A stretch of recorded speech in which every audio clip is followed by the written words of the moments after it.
Daawwattoota keenya kabajamoo akkam jirtan oduu qabannee dhiyaannee jirra. Anusmaan Kumeeti.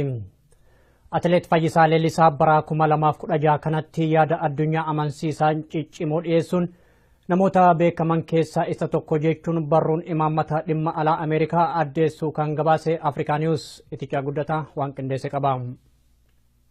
Gabaasni Afrikaan Niwus kun barruu imaammata alaa Ameerikaa wabeeffachuun namoota addunyaarraa bara 2016 kanatti ilaalcha addunyaawaa qabaachuudhaan yaadota ciccimoo dhiyeessuun addunyaarratti beeksisan keessaa tokko jechuudhaan nama lammii biyya Itoophiyaa kan ta'e ilma Oromoo Atileet Fayyisaa Leellisaadha jechuun beeksise. Atileet Fayyisaan beekamtii kana gonfachuu kan danda'e wal dorgommii fiigicha maraatoonii biyya Biraazil magaalaa Riyootti mallattoo diddaa agarsiisuun akka eegales barruun imaammata Ameerikaa kun kaa'ee jira. Barruun imaammata alaa Ameerikaa kun waggaarraa gara waggaatti namoota akka addunyaatti jijjiirama yookiin immoo yaada adda addaa maddisiisuudhaan biyya lafaarratti beeksaniif beekumtii kennuu erga eegalee waggoonni hedduun lakkoofsanii jiru. Qabxiilee imaammanni kun beekumtii ittiin kennu hedduu ta'us waan ittiin ilmi Afrikaa ta'e kun Atileet Fayyisaa Leellisaa beekumtii ittiin argate atileetii qajeelfama jiru irraa darbuudhaan dhiibbaa nama amansiisuu danda'u raawwate jechuudhaani. Gochi kun immoo caalmaattiyyuu addunyaan akka atileetii kana leelliftuu fi weeddiftuuf adda durummaan katabamuun carraa milkaa'inaa fi dhaga'amuu atileetii kanaaf saaqee jira. Barreeffamni kun akka kaayetti seerristee dambiin akka jedhutti bakka ispoortiin yookiin immoo dirree wal dorgommii irratti dhimma olola siyaasaa oofuun yookiin immoo agarsiisuun akka daangeffamuu fi dhorkamu osoo beekuu murtoon Atileet Fayyisaan murteesse seenaansaas ni yaadatama jedhee jira. Haa ta'u malee atileetiin kun qajeelfamicharra darbee sarbamiinsa mirga namoomaa biyya isaa keessatti sabaa fi sablammiilee keessumaa immoo qoboo isaa kan ta'anii saba Oromoo irratti mootummaa biyyattii bulchaa jiru wayyaaneen ga'aa jiru addunyaaf saaxiluu isaas akka jabinaa fi hojii fakkeenyummaa gaariitti barruun kun kaasee jira. Diddaan atileetii kun wal dorgommii Riyoo irratti raawwate immoo addunyaa irratti sarbamiinsa mirga namoomaa sabichaa mul'isuu bira darbee argaa dhageetti miidiyaalee addunyaa taasisee jira. Diddaan Atileet Fayyisaa miidiyaa fi qondaaltota biyyoota aanga'oo biratti xiyyeeffannoo argachuu bira darbee marsaalee hawaasummaa kanneen akka Feesbuukii, Tiwiiterii fi kanneen biroo irratti iddoo guddaa argachuun akka gochaan hammeenyummaa mootummichaa saaxilamuuf ga'ee guddaa taphachaa kan jirudha. Haaluma wal fakkaatuun gabaasni Firaans Pireesis atileetii beekamaa fi injifataa dorgommii fiigicha maraatoonii Riyoo kan ta'e Atileet Fayyisaa dubbii miidiyaaleef yoon biyyatti gale na ajjeesu yookiin immoo na hidhu jedhes gabaasa kana keessatti yaadachiisuun sarbamiinsa mirga namoomaa jiru irra deebi'uun yaadachiisee jira. Atileet Fayyisaa waliin garee kana keessatti maqaa namoota 12 tarreeffaman keessaa lammii Afrikaa dhalataan biyya Zimbaabuwee maqaan isaa Paaster Evaan Maaweeris akka namoota yaada amansiisaa uumuun dhiibbaa uuman keessatti caqafamanii jiru.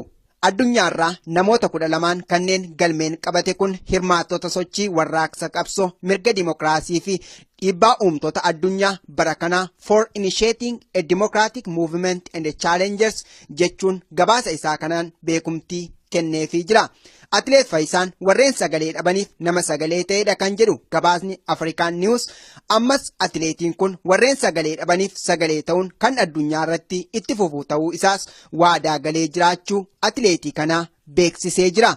Waadaa isaa kanas hojiitti hiikaa kan jiru Fayyisaan wal dorgommii fiigicha maraatoonii Honoluluu 44ffaa sanbata guddaa yookiin dilbata darbe mudda 11 bara 2015 irrattis diddaa isaa agarsiisee jira. Wal dorgommii kana dursee Atileet Fayyisaan miidiyaalee isa gaafataniif ibsa akka kennetti haalli biyya keessatti ta'aa jiru hedduu isa dhiphisaatti akka jiruu fi sammuun isaas tasgabbii akka hin qabne himee ture.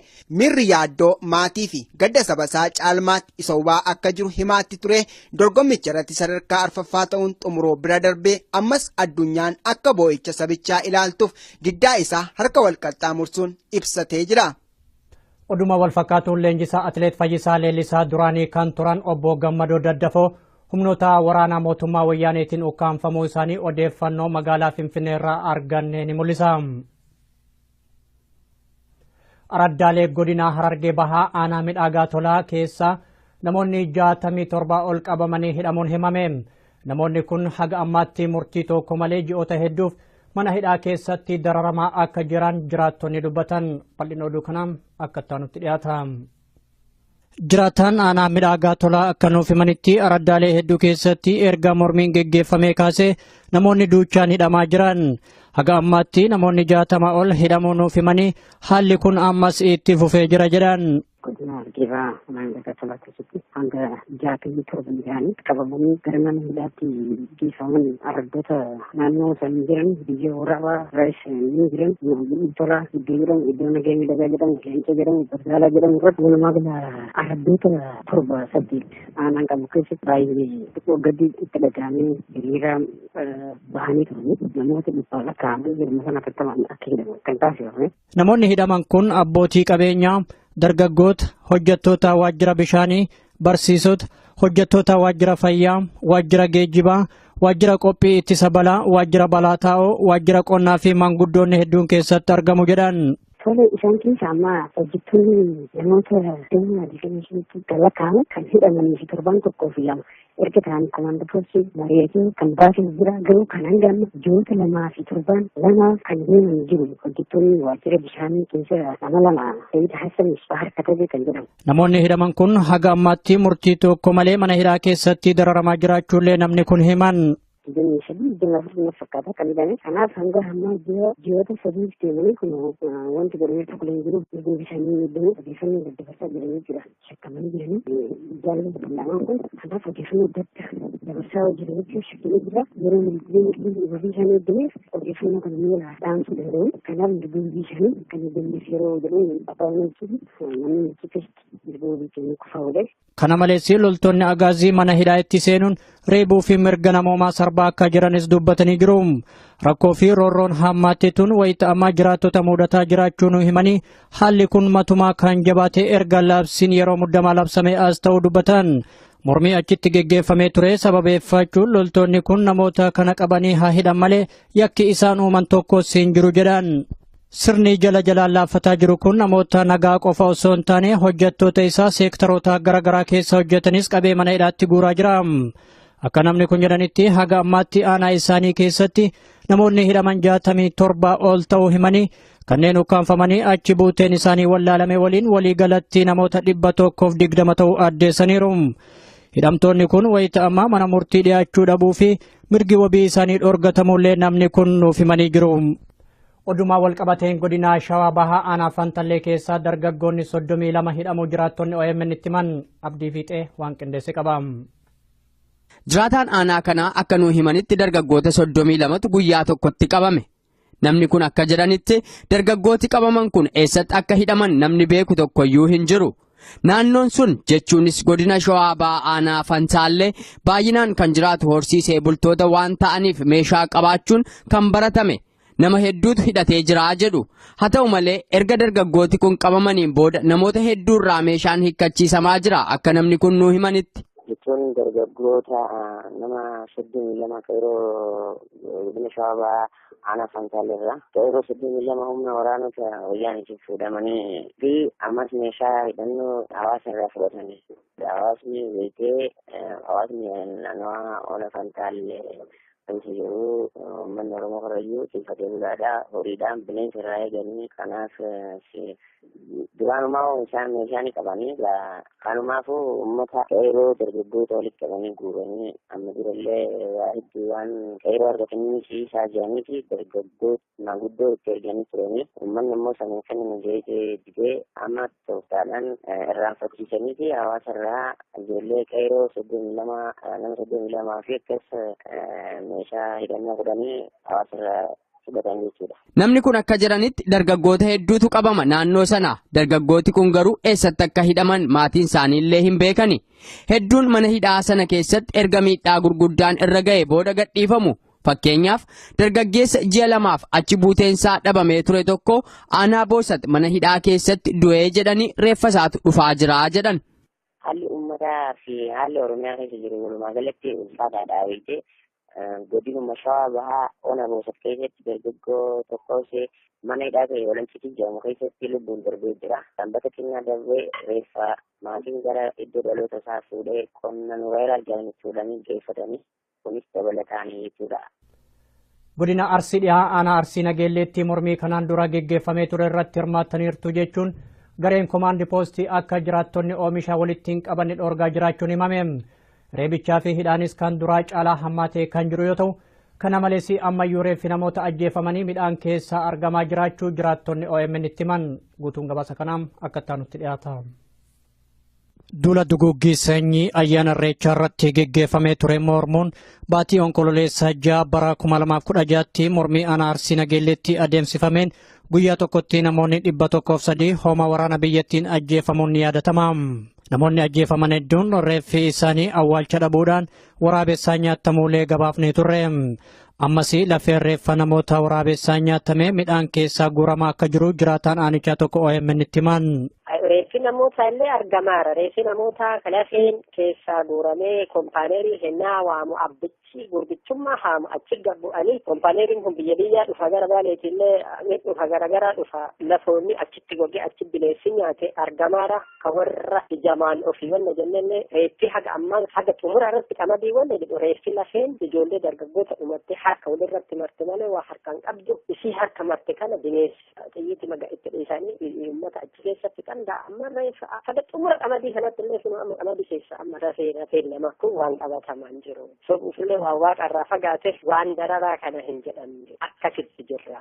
Kana malees mormii darbeerraa qooda fudhataniirtu jechuun oomishni namoota tokko tokko akka walitti hin qabamne gareen komaandi poostii ugurarra kaa'ee jira jedhan.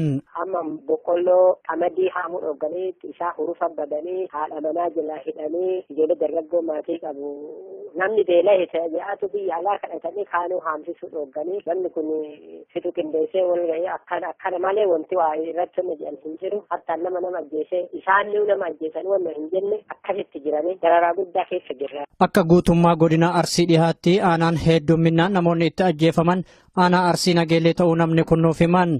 Dhiheenna kanas namoota sirna gaa'elaa raawwataa turan gareen komaandi poostii daandii gubbaatti qabanii reebullee dubbatan. Amma dheengadda amma sammaa dhiqqaa kana cidha irrattu ijoollee cidha irratti sirbitu karaa gadi buusanii ispaaltii gadi gombisanii ispaaltii irratti tumtoo kanan jedhamne gallafa deebisanii sanii cidha irratti afaanuma Oromootu dubbachuun muuziqoota Oromoo jechuun namni waan ta'e dhageeffachuun waan ta'e dubbachuun kan isaan afaan dubbatan dhooggamee jira. Zarafaa irra jijjiirra. Moobaayiliin isaa harka arginaan waan ta'e illee qabaachuu baannaan irraa fuudhu caccabsu riimoorii biqilchiisu nama itti jajjabeessaan malee namni sodaachiisa akkanatti dhaabatee akkanoon jabana roorroon kajabaatu isiniin jedha kana dubbiin jiru. Komaandi poostii namoota reebuu fi hidhuu bira darbanii namoota argan hunda harkaa qabeenya saamaa jiraachuu namni kun ibsan.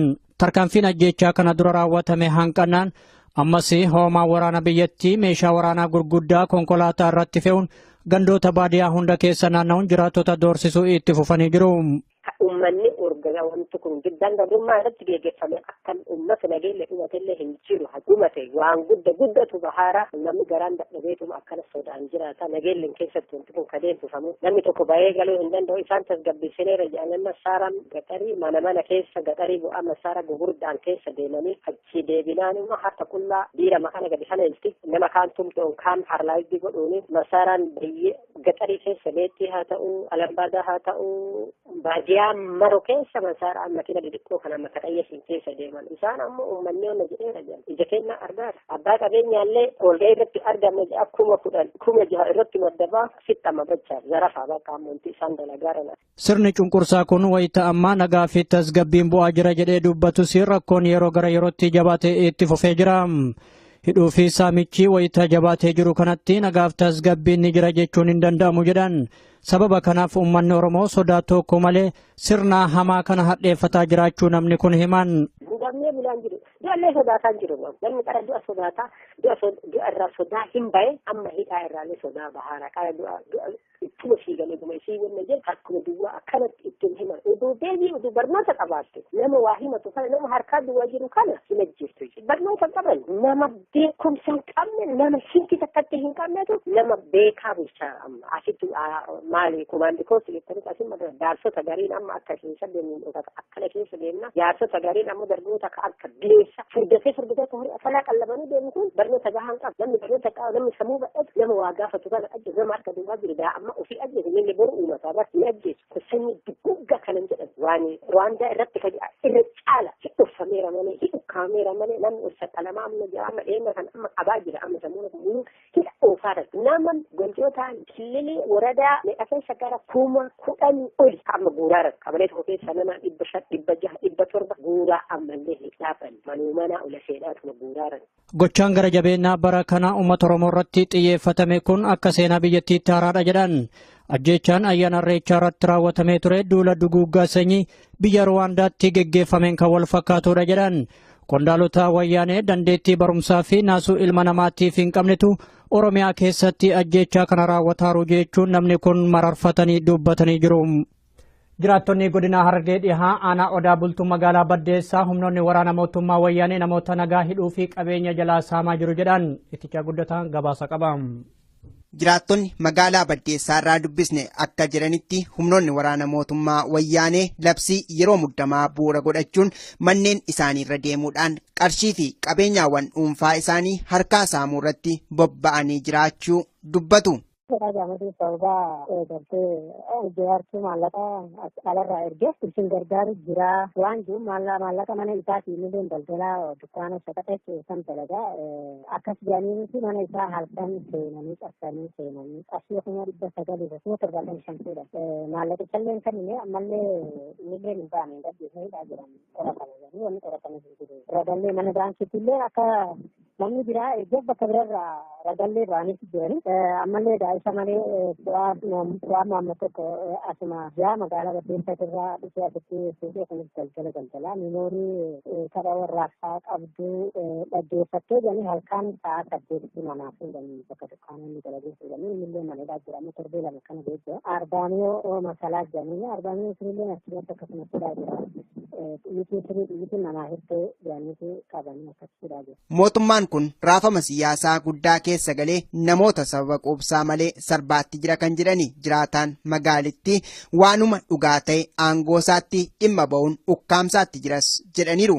Daldala jimaa gurguraadhaa jirudha. Itoophiyaa keessatti beekamaadha daldalli jimaa gurguraati. Obboleessa isaa kan isarra guddaatu Finfinneerraa gadhee erge jimaa kanaan bitu goota erge miina saftii san fuudhee alaada mana bulche halkan aladaa san garuu akkasitti bakkaatuma wayiitiin himameetuma bakka mana qabsanii irraa fuudhanii isaanii jechuudha. Qarshiin kun karaa baankii ergame miti baankiidha akka baaseen beekamu haala kamiin akkas ta'uu danda'e akkamitti Jawaar Mohammed ni beekama kun immoo afaanuma afaanuma jijjiiruu afaanuma wali jijjiiruu amma fakkeenyaaf naannoo keenyatti akka magaalaa Baddeessaa kanatti waan jiru tokkotu jira wanni jiru sun poolisiin immoo poolisoonni magaalaa kanaadhaa miinoorii saba warraaqsaa qabdu isuma mataa isaaniitiif waraabbatanii deemanii nama abbaa tokko cabsanii seenaniituma miinoorii mana keessaa fuunee jaaniitu warra hidhantu jira amma hedduutu jira mana hidhaadhaa kana. Biyya kana keessatti bilisummaa siyaasaa qofa osoo hin taane birmadummaa hawaasni dinagdee keenyas dhabnee jirra jechuun namni kun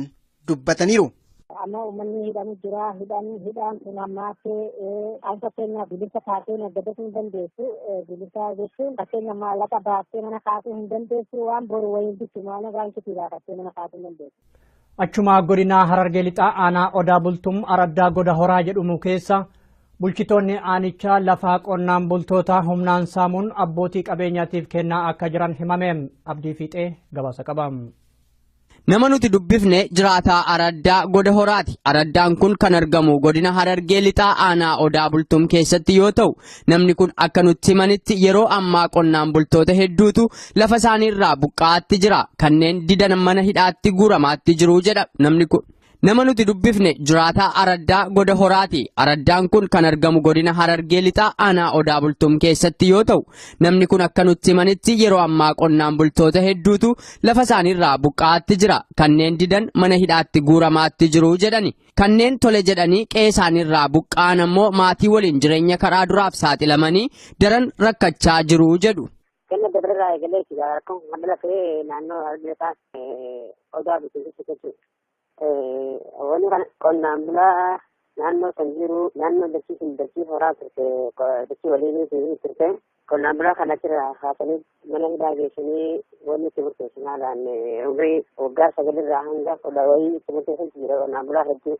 San booda maatiin isaanii dachiraas kaafamanii midhaan irra jiru turaa badee maatiin sun waan barattuun dhabdee dhammaan kana magaalaa Galamsoo Baddeessaa Boofeel waan naannoo jiru san keessatti godaananii haala wanni isaa jiran akka jiran yeroo hedduu cimaan kana. Namni kun akka nutti himanitti lafti qotee bultoota kanarraa fudhatame kun bulchiinsa naannoo sanaatiin darbee abbootii qabeenyaatiif laatamaatti jira.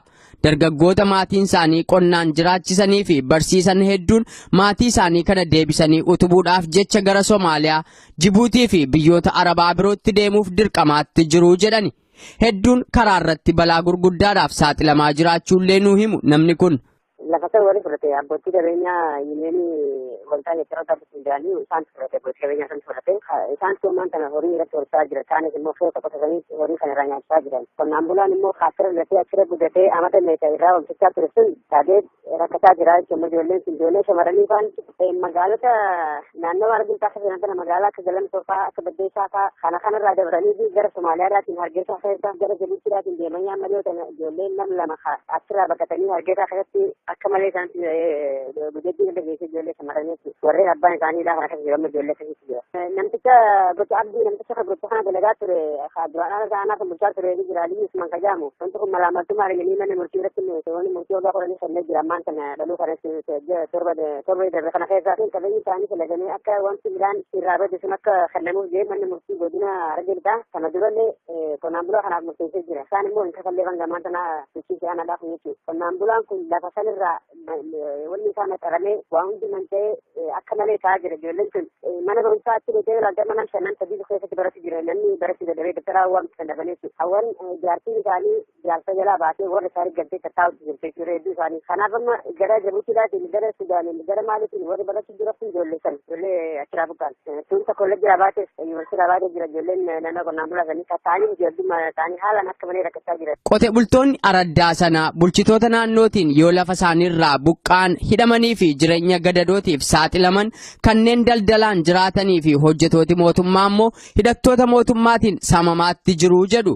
Namni kun akka jedhanitti yeroo ammaa isa hatuu fi isa seera eegsisu adda baafannee beekuun daran nutti cimaa jira jedhan. Egaan daawwattoota keenyaa oduun ammaaf qabnu kanumaa waan nu daawwattaniif galatoomaa jecha gama kiyyaan turtii gaarii.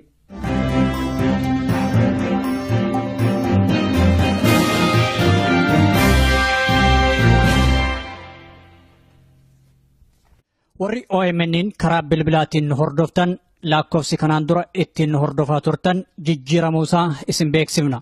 Haaluma kanaan lakkoofsofni haaromni tolaan OMN ittiin dhageeffachuu dandeessan kanneen United States keessa jiraattan 641 552 5055 United Kingdom 0330 332 6333 Germany 511 090 40 47 Norway 2195 32 08 Sweden 08 403 031 94 Italy 06 899 730 19 South Africa yookaan Afrikaa Kibbaa 271 210 03 057 Austraaliyaa 0280 72 5170 irratti nu dhageeffachuu dandeettan. Biyyoota birootiif lakkoofsa haaraa akkuma baafneen isin beeksifna. Galatoomaa OMN.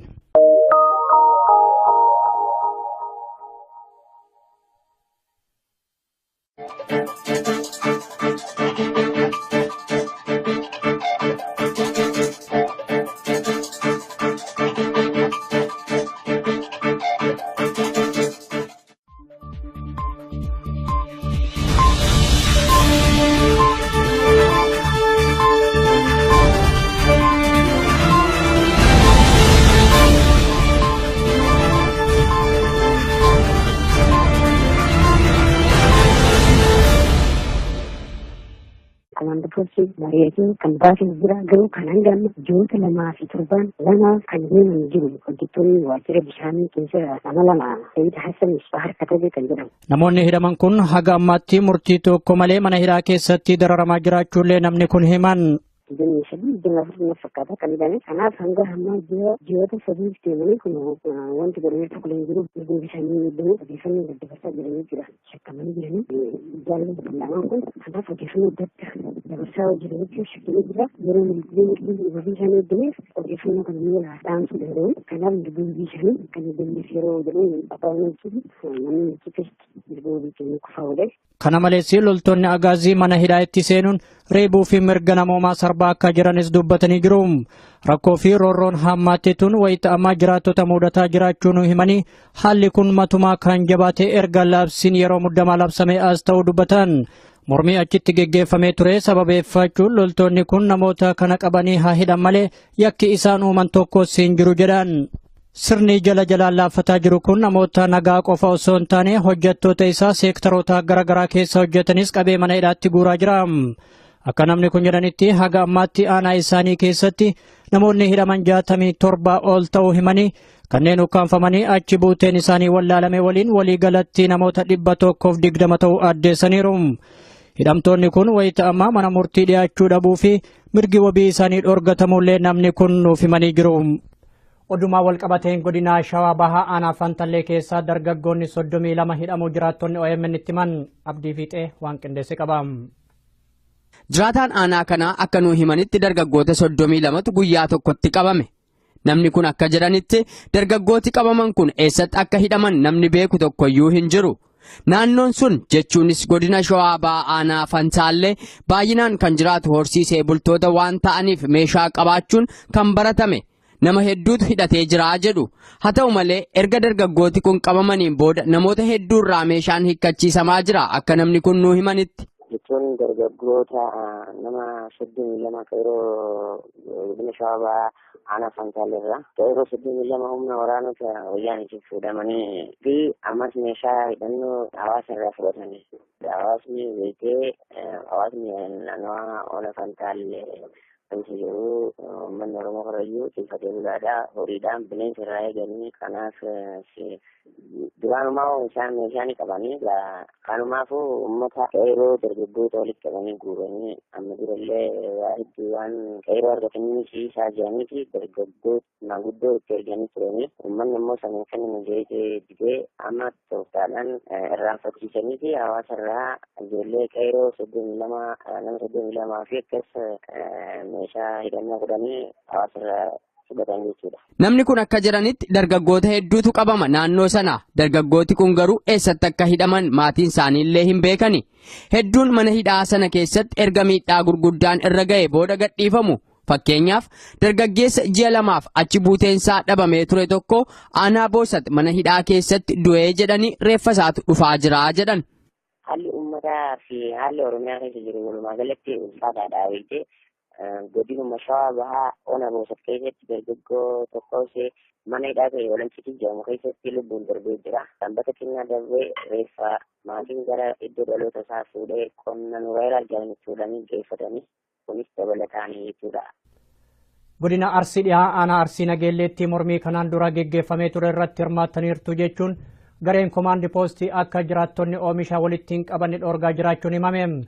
Reebichaa fi hidhaanis kan duraa caalaa hammaatee kan jiru yoo ta'u kana malees ammayyuu reeffi namoota ajjeefamanii midhaan keessaa argamaa jiraachuu jiraattonni OMN itti himan guutuun gabaasa kanaan akka taanutti dhiyaata. Duula duguggii sanyii ayyaana irreechaa irratti geggeeffamee ture mormuun baatii onkololeessa 6 bara 2016tti mormii aanaa Arsii Nageelleetti adeemsifameen guyyaa tokkotti namoonni 103 homa waraana biyyattiin ajjeefamuun ni yaadatama.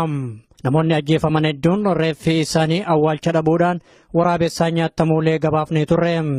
Ammas lafeen reeffa namoota waraabessaa nyaatamee midhaan keessaa guuramaa akka jiru jiraataan aanichaa tokko OMN itti himan.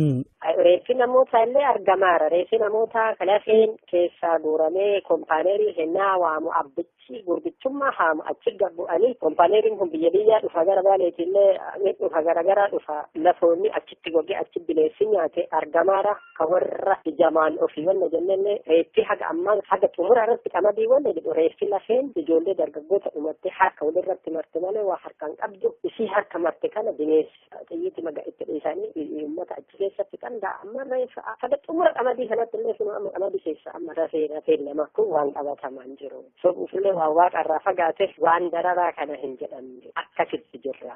Kana malees mormii darbeerraa qooda fudhataniirtu jechuun oomishni namoota tokko akka walitti hin qabamne gareen komaandi poostii uggurarra kaa'ee jira jedhan. Amma boqqolloo qamadii haamuu dhooganii isaa hurufa badanii haadha manaa jala hidhanii ijoollee dargaggoo maatii qabu namni beela hita jedhatu biyya alaa kadhatanii kaanuu haamsisuu dhooganii namni kun fitu qindeessee wal ga'ee akkana malee wanti waa irratti wanna jedhan hin jiru hattaan nama ajjeesee isaan nama ajjeesan wanna hin jenne akkasitti jiranii dararaa guddaa keessa jirra. Akka guutummaa godina Arsii dhihaatti aanaan heddumminaan namoonni itti ajjeefaman aanaa Arsii Nageellee ta'uu namni kun nuuf himan. Dhiheenna kanas namoota sirna gaa'elaa raawwataa turan gareen komaandi poostii daandii gubbaatti qabanii reebullee dubbatan. Amma dheengadda amma sammaa dhiqqaa kana cidha irratti ijoollee cidha irratti sirbitu karaa gadi buusanii ispaaltii gadi gombisanii ispaaltii irratti tumtoo kanan jedhamne gallafa deebisanii sanii cidha irratti afaanuma Oromootu dubbachuun muuziqoota Oromoo jechuun namni waan ta'e dhaggeeffachuun waan ta'e dubbachuun kan isaan afaan dubbatan dhooggamee jira. Zarafaa irra jirti. Moobaayiliin isaa harka arginaan waan ta'e illee qabaachuu baannaan irraa fuudhu caccabsu riimoorii biqilchiisu nama itti jajjabeessaa malee namni sodaachiisa akkanatti dhaabatee akkanoon jabana akka roorroon kajabaatu isiniin jedha kana dubbiin jiru. Komaandi poostii namoota reebuu fi hidhuu bira darbanii namoota argan hunda harkaa qabeenya saamaa jiraachuu namni kun ibsan. Tarkaanfiin ajjeechaa kana dura raawwatame hanqannaan ammas hoomaa waraana biyyattii meeshaa waraanaa gurguddaa konkolaataa irratti fe'uun gandoota baadiyyaa hunda keessa naanna'uun jiraattota doorsisuu itti fufanii jiru.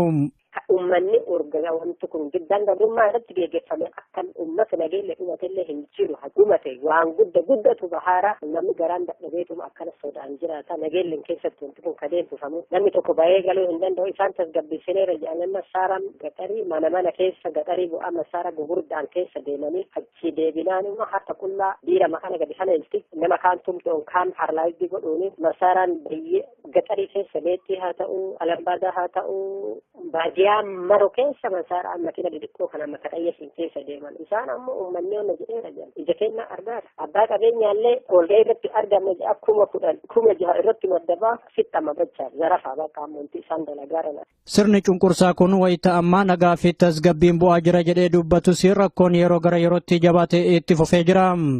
Hidhuu fi saamichi wayita jabaatee jiru kanatti nagaaf tasgabbiin ni jira jechuun hin danda'amu jedhan. Sababa kanaaf uummanni Oromoo sodaa tokko malee sirna hamaa kana hadheeffataa jiraachuu namni kun himan. Damee bulaan jiru. Du'allee sodaataan jiru. Namni qara du'a sodaataa du'a irraa sodaa hin bahe amma hidhaa irraallee sodaa bahaara. Qara du'a ittuma fiiganii guma isii wanna jedhu akkuma duwwaa akkanatti ittiin himan. Oduu deebii oduu barnoota qabaatte nama waa himatu kana nama harkaa duwwaa jiru kana hin ajjeestu. Barnoota qaban nama beekumsa hin qabne nama hinti takkatti hin qabnetu nama beekaa bulchaa amma asitti maali komaandi poostii jettanii asuma jaarsota gariin amma akka keessa deemnu akkana keessa deemna jaarsota gariin amma dargoota akka bineensa furdatee horii afalaa qallabanii deemu kun barnoota gahaan qabu namni barnoota qabu namni sammuu badhatu nama waa gaafatu kana ajjeesu nama harka duwwaa jiru amma ofii ajjeesu inni boru uummataa irratti ni ajjeesu sanyii duguggaa kanan jedhan waan Rwaandaa irratti irra caala hidhuffameera malee hidhukaameera malee namni ol saxalamaa amma jira amma dheema kan amma qabaa jira amma sammuu kun hidha oofaadha nama goljootaan kililii waradaa keessa gara 10,000 oli amma guuraara qabalee tokko keessa nama 500 600 700 guuraa ammallee hidhaaban manumana ola seedhaatuma guuraara. Gochaan gara jabeenyaa bara kana uummata Oromoo irratti xiyyeeffatame kun akka seenaa biyyattiitti haaraadha jedhan. Ajjeechaan ayyaana irreechaa irratti raawwatamee ture duula duguuggaa sanyii biyya Ruwaandaatti geggeeffameen kan wal fakkaatudha jedhan. Qondaalota wayyaanee dandeettii barumsaa fi naasuu ilma namaatiif hin qabnetu Oromiyaa keessatti ajjeechaa kana raawwataaru jechuun namni kun mararfatanii dubbatanii jiru. Jiraattonni godina Harargee dhihaa aanaa Odaa bultuu magaalaa Baddeessaa humnoonni waraana mootummaa wayyaanee namoota nagaa hidhuu fi qabeenya jalaa saamaa jiru jedhan ittichaa guddataan gabaasa qaba. Jiraattonni magaalaa Baddeessaa irraa dubbisne akka jedhanitti humnoonni waraana mootummaa wayyaanee labsii yeroo muddamaa bu'uura godhachuun manneen isaanii irra deemuudhaan qarshii fi qabeenyaawwan dhuunfaa isaanii harkaa saamuu irratti bobba'anii jiraachuu dubbatu. Jaamati sababa gartee ijaartuu maallaqa alarraa erge isin gargaaru jira waan jiru maallaqa mana isaatiin illee daldalaa dukkaana shaqaxeetti kan dalagaa akkas jedhanii mana isaa halkan seenanii cabsanii seenanii qarshii kuma 975 Ispreesis atileetii beekamaa fi injifataa dorgommii fiigicha maraatoonii Riyoo kan ta'e atileet Fayyisaa dubbii miidiyaaleef yoon biyyatti gale na ajjeesu yookiin immoo na hidhu jedhees gabaasa kana keessatti yaadachiisuun sarbaminsa mirga namoomaa jiru irra deebi'uun yaadachiisee jira. Atileet Fayyisaa waliin garee kana keessatti maqaa namoota 12 tarreeffaman keessaa lammii Afrikaa dhalataan biyya Zimbaabuwee maqaan isaa Paaster Evaan Maaruureris akka namoota yaada amansiisaa uumuun dhiibbaa uuman keessatti caqafamanii jiru. Addunyaarraa namoota 12 kanneen galmeen qabate kun hirmaattota sochii warraaqsa qabsoo mirga dimokiraasii fi dhiibbaa uumtoota addunyaa bara kanaa for initiating a democratic movement and challengers jechuun gabaasa isaa kanaan beekumtii kenneefii jira. Atileet Fayyisaan warreen sagalee dhabaniif nama sagalee ta'edha kan jedhu gabaasni Afrikaan News. Ammas atileetiin kun warreen sagalee dhabaniif sagalee ta'uun kan addunyaa irratti itti fufuu ta'uu isaas waadaa galee jiraachuu atileetii kanaa beeksisee jira. Waadaa isaa kanas hojiitti hiikaa kan jiru Fayyisaan wal dorgommii fiigicha maraatoonii Honoluluu 44ffaa sanbata guddaa yookiin dilbata darbe mudda 11 bara 2015 irrattis diddaa isaa agarsiisee jira. Wal dorgommii kana dursee atileet Fayyisaan miidiyaalee isa gaafataniif ibsa akka kennetti haalli biyya keessatti ta'aa jiru hedduu isa dhiphisaatti akka jiruu fi sammuun isaas tasgabbii akka hin qabne himee ture. Mirri yaaddoo maatii fi gadda saba isaa caalmaatti isa hubaa akka jiru himaatti ture. Dorgommicha irratti sadarkaa arfaffaa ta'uun xumuroo bira darbee ammas addunyaan akka boo'icha sabichaa ilaaltuuf diddaa isaa harka wal qaxxaamursuun ibsatee jira. Oduma wal fakkaatuun leenjisaa atileet Fayyisaa Leellisaa duraanii kan turan obbo Gammadoo Daddafoo humnoota waraanaa mootummaa wayyaaneetiin ukkaanfamuu isaanii odeeffannoo magaalaa Finfinnee irraa arganne ni mul'isa. Araddaalee godina Harargee Bahaa aanaa midhaagaa tolaa keessa namoonni 67 ol qabamanii hidhamuun himame. Namoonni kun haga ammaatti murtii tokko malee ji'oota hedduuf mana hidhaa keessatti dararamaa akka jiran jiraattonni dubbatan. Bal'ina oduu kanaan akka taanutti dhiyaata. Jiraataan aanaa midhaagaa tolaa akka nuuf himanitti araddaalee hedduu keessatti erga mormiin geggeeffamee kaasee namoonni duuchaan hidhamaa jiran. Haga ammaatti namoonni 60 ol hidhamuu nuuf himanii haalli kun ammas itti fufee jira jedhan. Godina Harargee Maanguddoo Tolaa keessatti hanga 67 ta'anii qabamanii gara mana hidhaatti geeffaman araddoota naannoo san jiran biyya waraabaa raayis ni jiran Tolaa iddoo jedhamu iddoo nagee miidhagaa jedhamu Leenca jedhamu Barzaalaa jedhamu irratti walumaa gala araddoota 7-8 aanaan qabu keessatti baay'ee gadi itti dhagahamee hiriira bahanii turanii namoota dhibbaa lakkaa'amanii jirma sana afurtamaan akka hidhaman kan taasifame. Namoonni hidhaman kun abbootii qabeenyaa, dargaggoota, hojjettoota waajjira bishaanii, barsiisota, hojjettoota waajjira fayyaa, waajjira geejjibaa, waajjira qophii ittisa balaa, waajjira balaa taa'oo, waajjira qonnaa fi maanguddoonni hedduun keessatti argamu jedhan. Tole isaan keessa amma hojjettoonni namoota dhimma diigamisiitti lakkaa'aman kan hidhamanii fi torban tokkoo fi lama erga ta'an.